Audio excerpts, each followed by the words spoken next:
Hello everyone, my name is Claire Jones and I specialise in financial reporting training, IFRS and UK GAAP and also auditing training. And I'm here today to talk about the new lease standard IFRS 16, but just focusing on the discount rate. Now, I'm sure you're all aware of the new lease standard, which is going to have a significant change to the way that we account for leases, as going forward, nearly all leases will appear on the balance sheet and we will no longer see operating leases. Now, this will replace its current standard, IAS 17, in its entirety, and it is effective from the 1st of January 2019. So we do have a couple more months in a way to get ready for the effective date. However, don't forget, we do need to restate comparatives as well. Now, what I'm going to look at is the discount rate. Now, when we are measuring our lease liabilities, they are discounted to the present value. So this is actually quite a significant input into the calculation that then obviously has an effect on the balance sheet as well as some profit and loss figures as well. So you can see there, a lessee shall measure the lease liability at that present value. And this has to be applied for every single lease. If you're using a portfolio of leases, then we can apply one discount rate to that. Otherwise, it has to be looked at for every individual lease that an entity has. Now, they say the lease payments shall be discounted using the interest rate implicit in the lease. And we will look at that in a bit more detail because there are certain limitations with regard to that interest rate implicit in the lease.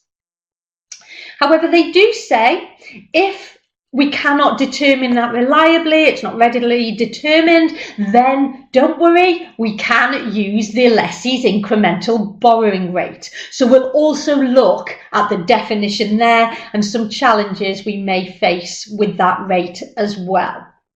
But as I said, there may be some elements here of judgment involved, and it is very significant because just a slight change in this rate could actually have a big impact on the figures reported in the balance sheet. This is our definition of the interest rate implicit in the lease. So we can see there it causes the present value, so the lease payments and any lease receipts, for example, and the unguaranteed residual value. Now that is lessor specific. So what have they included within their discount rate there, this interest rate implicit in the lease? And that will equal the sum of the fair value of the underlying asset and any initial direct costs, again, of the lessor.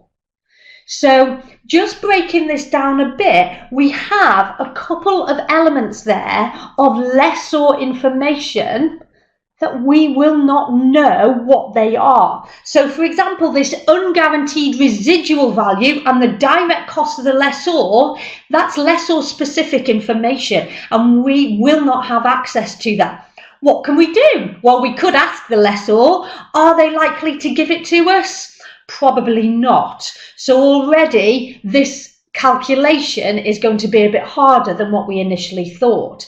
And the problem is with many operating leases that currently exist, that interest rate information is not in our lease contract. So that's why we need to look at these definitions and try and calculate that appropriate discount rate. So we do have there, knowledge of lessor values is definitely going to be a limitation to us. With regard to the fair value of the underlying asset, then we might be able to use market information there, but we might have a limitation with regard to how old is the lease? Is that information available? So we might have to go back a good few years depending on the age of the lease and determine an appropriate market value there. So a bit more that we would have to consider in determining this interest rate implicit in the lease, and I've highlighted some limitations there. I've mentioned the lessor information that we won't have, access to historical data, and is that data available? Is there a lease purchase option or non-lease payments, which will also have an impact there on that discount rate? Now, these discount rates will cause potentially a bit of challenge for many entities because, as I mentioned, this is a key input into that lease liability measurement. However, they say if we can't readily determine this interest rate implicit in the lease, then we can use the incremental borrowing rate. So let's have a look at that. There's our definition of the incremental borrowing rate. What would a lessee, so this is lessee specific as we would expect, have to pay to borrow a similar term, similar security, so against the value of the asset, similar funds, similar asset value, determining that security, similar economic environment. So really what it's getting at is if we were to go to a bank to borrow a loan to buy that asset that we're currently leasing, what rate would a bank give us? But there's a bit more involved in that. And again, this is not going to be straightforward. It is going to cause some challenges for many entities here. Let's break this down into a bit of more suitable chunks for us to look at. First off, the underlying asset. What type of asset is it? Is it a property? Do we have the value of that property? Historical information? Could we use property yields? Well, the feedback is that is a great starting point for the incremental borrowing rate, but we can't just use the property yields.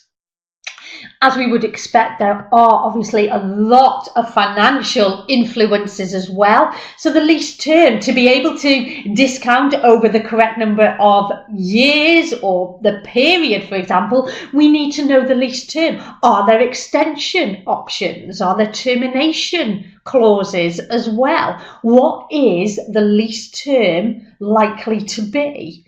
So judgment again involved here. The amount of borrowing, so we said similar funds as well, but what we would have to consider, is the lessee's existing credit risk. So what are their current finance arrangements as well, which obviously a bank would take into account. So it is really lessee specific. And I get asked some questions about, well, what happens if we're looking at it from a group? We can't consider the group here. We have to look at the individual lessee here with regard to their borrowings. So a bit more to consider there from the credit risk of the lessee as well.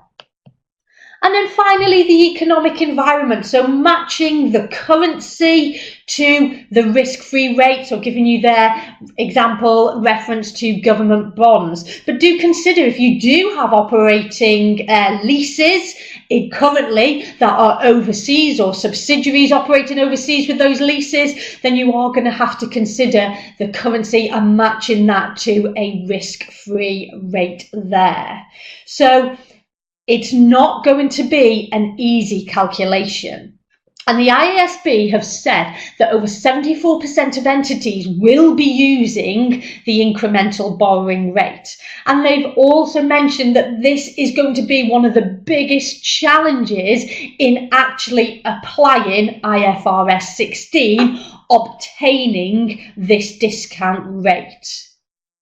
So we've looked at them both, the interest rate implicit in the lease, we've seen some challenges there, and now the incremental borrowing rate, even more challenges. So it's not going to be easy, and it's something that entities really need to start thinking about as soon as possible in trying to determine that appropriate discount rate.